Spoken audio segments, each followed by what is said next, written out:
Medieval Embers of War has a title as generic as imaginable, and gameplay somehow more generic than imaginable, which is an accomplishment, really. What we have here is a beat-em-up built around incremental progress. You pick a class, go into battle, fight enemies, and collect resources. The fighting itself is rather poor. The enemies only appear on one side of you, so there's very little need to worry about spacing, and they're all rather mindless.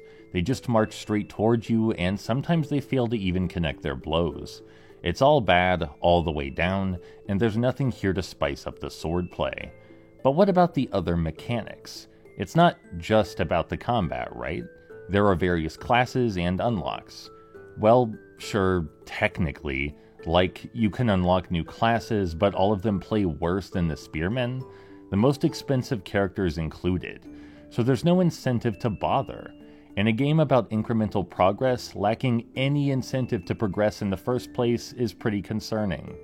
Even aside from the unfulfilled premise, there's a lack of attention to detail. For example, when you enter a battle, walls appear around you. They only dissipate when you've slaughtered every foe. Seems reasonable so far.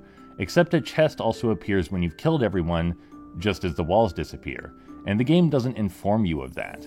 This makes it reasonably probable that you'll just keep moving to the right, as one does, leaving the chest behind entirely. The enemies, in spite of their simple AI, also have way too much health.